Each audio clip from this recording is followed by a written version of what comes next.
如果遇到难题，我们会来帮助你。小分队一定完成它，小分队一定完成它。怪物遇到难题，我们会荡起帮忙。小分队一定完成它，小分队一定完成它。怪物数学小分队，怪物数学小分队。超级聪明、超级厉害、超级神奇的怪物数学小分队。 Xato yasalgan g'alati maxluq to'rti. Ey Guvo, nima yasayapsan? Men hozir aeroplan g'alati maxluq yasayapman. Markes qara, biz 3 bulon shaklli qog'ozni olib, dal o'tirdan qatlaymiz. Ko'rdingmi? Bir qog'oz.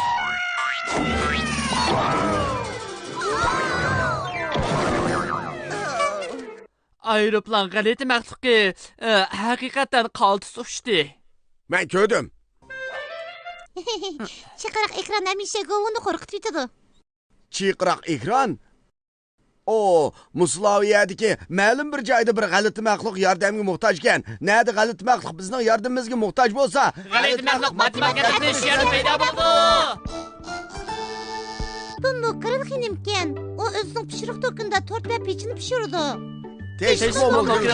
Yaxshimizlar, g'alati maxluq matematika atratidagilar. Men to'rt yasaganda cho'ng xatolikdan birini o'tkazdim. Men bo'ldim Muqiril xonim. G'alati maxluq qo'sh kezaklari atdiganda to'rt buyurtgan edi. Siz ayvosiz bilan ayvo qo'shishgan deb o'tamsiz? To'g'ri. Biroq men cho'ng xatolik o'tkazdim. Hammani xato qildim. Hammasi buzildi. Sizlar menga yordam qila olamsizlar? Bo'ladi. G'alati maxluq matematika atratidagilar hozirlik yo'lga chiqadi. Biz Muqiril xonimga yordam qilib qo'sh kezakka to'rt yasagandagi xatoligini hal qilib beraylik. Men ishnimanki biz shu hal qila olamiz. G'alati maxluq matematika uqumi har qanday masalani hal qila oladi. Albatta, chunki g'alati maxluq matematika uqumi hamma yerda mavjud. Hey, sizning g'alati maxluq matematika atratiga qo'shilib birlikda vazifa o'rindig'ingiz bormi? Sepimizga qo'shilinglar, sepimizga qo'shilinglar. Sepimizga qo'shilishni xohlamsiz, bek yaxshi bo'ldi. Avval biz matematika maxfiy eskartma so'ziga muhtoj. U bizning vazifani o'rnatishimizga yordam beradi. Bugungi g'alati maxluq matematika eskartma so'zi bo'lsa, simmetrik. Kelar qatim raqamlik maxluqni ko'rganingizda uning vaqirga ovozini anglasangiz, biz bilan birlikda g'alati maxluq matematika maxfiy ko'rsatma so'zini tanglading. Birlikda matematikaning qiziqarli sirlarini ochaylik. Simmetrik. Hozir emas ko'vu. Kelar qatim raqamlik maxluqni ko'rganingda anglashsang bo'ladi. Men tahriqlanmay qoldi. G'alati maxluq matematika atratidagilar biz Muqiril xonimning qishig'i berib, 4 yasaganda o'tkazgan xatoligini hal qilaylik.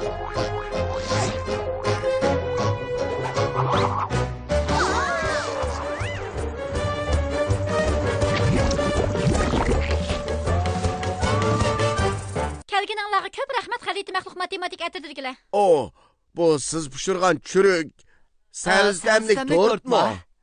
To'g'ri, bu tortlarni bezay deb turganda o'zimning xato qilganini his qilib qoldim. Men bu tortlarning shaklini yoqtirdim. Masala dal shaklida. Nimishqa? Tizimlikda nima deyilganini anglasanglar tushunasizlar. Suyimlik Muqiril xonim, bizga o'xshamagan shakldagi churuk, savzi tamli tortlarni pishirib bersangiz bo'pti-kan? Degandek o'xshamagan shakllar ekan-ku. To'g'ri. Biroq men keyin his qilsam, to'rt setib olgani ayvu sidif bilan ayvu ishgan emasmi? Ularning oldigan narsasi cho'qim o'xshash bo'lishi kerak ekan emasmi? Bir masala bormi? Ishkini ayvo sidifqa, qolgan ishkini ayvoga barsaklar bo'lmadimi? Sonimi tang butunlay o'xshash tursa. Biroq to'rtlarning sirtqi shakli o'xshashmi? Sizlar-chi? O'xshash emas. Hamma tortlarning shakli butunlay o'xshash emas ekan. Demak, bu tortlarning hech qaysini qo'sh kezaklar olmaydi. Ammo siz mush shaklga o'xshash tortlarni yana birda yasab chiqing. Mushunda qilsangiz qo'sh kezaklar cho'qim rozi bo'ladi. Birini yasab chiqa olmayman. Men hamma materiallarni ishlatib bo'ldim. Bu bir masala bo'pti. Biz qanday qilsak ikki tal o'xshash shakldagi tortlarni yasab chiqa olamiz. Sizlar raqamlik maxluqni ko'rdinglarmi? Bu bizning g'alati maxluq matematika maxfiy eskartma so'zini aytishimiz kerakligini bildirdi. Simmetrik. Ko'pchilik tayyorlig'inglar bitdimi? Biz birlikda deylik. Men 3 sanayman. 1 2 3 Simmetrik. Ko'rdinglarmi? Biz buni qila oldik. G'alati maxluq matematika uqumlar ko'rsatish keldi. Qarg'alati maxluqning ikki tip darxi bor. U bu daraxtlarni o'xshash bezmoqchi, biroq uning aslidagi rangli qog'oz materiali bir-biriga o'xshash emas. Aslida shundaq. U qanday qilsa opma o'xshash ikki tal shakl asli qila oladi. Bir yaxshi amal bor. Nihoyat oddiy. Qaranglar, yumaloq shakllar bo'lsa simmetrik. U bir rangli qog'ozni ilib, avaylab o'tirdan qatladi. Qatlab chiqarilgan siziqni simmetrik o'qi deymiz. Andan u simmetrik o'qini bo'ylab yirtdi. Nima asli bo'lganligini bildinglarmi? U opma o'xshash ikki tal shaklga erishdi. Bularmi tayyor bo'ldi? Simmetrik shaklning ikki tarafi opma o'xshash, rangli qog'oz qatlagandan keyin siziqini bo'ylab yirtdi. Ikki taraf opma o'xshash bezaldi. Yaxshi bo'ldi. Rahmat sana matematik ko'rsatish ekrani. Biz hozir simmetrikning ma'nosini bilib oldik. Agar sizda simmetrik shakl bo'lsa, masalan, chambar shakl, simmetrik shakldan foydalanib, opma o'xshash bo'lgan yangi ikki shaklga erisha olasiz. Simmetrik degan matematik bilim bo'lgan ekan. Biz birlikda g'alati ma'lumot matematik o'qimini ishlataylik. Bu yerda yumaloq shakl borki. Nayt yaxshi. Agar biz simmetrik o'qini bo'ylab ketsak, opma o'xshash ikki xil to'rtga ega bo'lamiz. Biroq biz qanday qilsak to'rtning simmetrik o'qini topa olamiz. Biz bu to'rtni matematik ko'rsatish ekranida ko'rsatgandek o'ttirdan qatlasak hargiz bo'lmaydi. Deganinglar to'g'ri, sizlar qatlasanglar bo'lmaydi. Biroq men to'rtni yasab bo'lgandan keyin uningga mos holda qog'oz taklif yasab qo'ygan. Balkim sizlar bu qog'oz taklifdan amal izlasanglar bo'ladi-ku deyman. Rahmat sizga Mukril xonim. Biz bu qog'oz taklifini o'ttirdan qatlasak, undaqda biz uning simmetrik o'qini topa olamiz. Emsi boshlaylik. Qatıldık. Andın açtık. Simmetrik o'qini topdik. Bu siziqning ikki tarafi butunlay o'xshashgan. Qog'oz taklifni to'rtning ustiga qo'yinglar. Men bu simmetrik o'qini bo'ylab to'rtni kesay.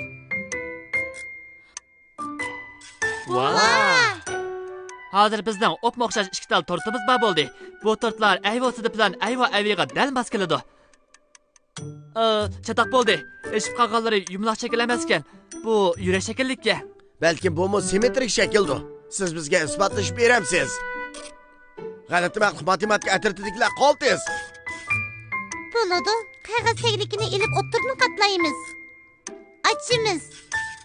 Vah, bir mukammal simmetrik o'qini topdik. Simmetrik o'qining ikki tarafi o'xshashmi? Opma o'xshash. Demak, yurakga o'xshash simmetrik shaklgan. Lili, qog'oz taklifni to'rtning ustiga qo'ying. Men simmetrik o'qini bo'ylab to'rtni kesay. Vah, yana opma o'xshash ikki tal tortga ega bo'ldik. Ayvosida bilan ayva-ayviga bersak bo'ladigan bo'ldi. Undaqda mauchu. Bu qanday shaklda? Shpulon shakl. Biz uning simmetrik shakli yoki emasligiga qarab boqaylik. Men bu shaklning simmetrik o'qini topolmadim. Bu siziqning ikki tarafidagi shakl ozroqmi o'xshamaydi-ki? Undaqda shpulon simmetrik shakl emasmidi? Endi qanday qilsak bo'la?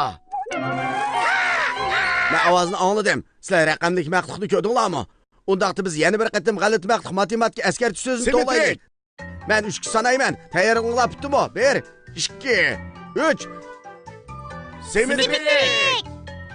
Ko'rdinglarmi? Biz buni qila oldik. G'alati maqtuq matematik o'qimlar ko'rsatish keldi. Qarg'alati maxluqay bu ikki tip daraxtga qog'oz oy yasamoqchi. Bu shunday qilsa daraxt texmi chiroyli bo'lib ketadi. Biroq uning faqat bir tal oy qog'ozi bor. Shunga u oyning simmetrik o'qini topmoqchi bo'ldi. Shuning bilan u qog'oz oyni qatladi. Biroq natijasi toza ko'ngildagidek bo'lmadi. Bunda qilsa hargizmi simmetrik bo'lmaydi. Ikki taraf qarmoqqa o'xshash emas. Qarg'alati maxluqni o'ylashga boshladi. Tafsiliy qarab chiqdi. Simmetrik o'qi yana bir yo'linishdimi? Ustidama emas, ostidama emas, dal o'tirib markazda ekan. Endi ikki tarafda simmetrik bo'ldi. Qog'oz oyning simmetrik masalasimi oxir hal bo'ldi. Xayri xo'sh.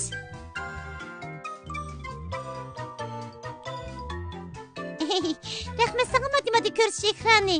Biz hozir ba'zi shakllarning simmetrik o'qidan o'tirdi bo'lganligini bilib oldik. Yana ba'zi shakllarning simmetrik o'qi boshqa yerdan bo'ladiganligini bilib oldik. Masalan, qog'oz oy. Undaqda biz shpulonni o'ttirdan to'g'risi qatlab boqaylik. Natijasi qanday bo'ladi ekan? Bu simmetrikmi? Ikki taraf opma o'xshashmi? Opma o'xshash. Qalbi qildik. Bo'ladi, Max uni to'rtning ustiga qo'ygin. Andan men kesay. Yana bir ikki tal opma o'xshash to'rt hosil bo'ldi. Endi navbat bu to'rtga keldi. To'g'ri emas. Bunda qilsak simmetrik bo'lmaydi. boshqa yo'ldosh qatlab boqayli. Bundaq qilsaqmi bo'lmag'idek. Ikki taraf yana o'xshash bo'lmadi. Bu amal el shakliga mos kelmaydi ekan. Bunun körülüş kabuludaki bazı şekillerinin simetriki buluşuna dayın. Simetrik bo'lmasa, uni ishlatkili bo'lmaydi. Biz darhol bu tortlarni bezaylik. Ayvu Sidif va Ayvuning keldigan vaqti bo'lay deb qoldik. Vah, bu chiristazlik tamlik tortlar bek yaxshi bo'libdi. Rahmat sizga Mukril xonim. Bek qaltis bo'libdi. Bularning hammasini elib ketdik qanisi. Bo'lmasa bizning tortlarimiz o'xshash bo'lmay qoladi. Oo. Yanglar, men sizlarni mehmon qilay, bahuzur o'ltirib yeyinglar. Ikki taraf o'xshash bo'lmadi. Birisi cho'ng, birisi kichik ikki tort. Çoğunu mən yeyişim gerek o. Çünkü benim bedenim çoğun da. Cho'ngini men yesam to'g'ri bo'ladi, Markes. Chunki mening badanimning rangi ang yashil. Qanday qilishni men bildim. Ey Lili. Endi simetrik bo'ldi. Elinglar, ishqalaring tang bo'ldi. Yaxshi qildinglar. G'alati mag'lub matematika atirdikilar. Biz Mukril xonimga yordam qilib, qo'shkizaklarga to'rt yozgandagi xatolikni tuzib berdik. Biz simetrikka oid matematika bilimi o'rganib, keyin g'alaba qildik. Çoğun elbette biz məxluqlarning usuli orqali olqish ortayli. Əməsə 3 sanayman. 1 2 3. Oy! Biz matematika bilimlarini g'alaba qildik. To'rt yeydigan vaqt bo'ldi. Oy.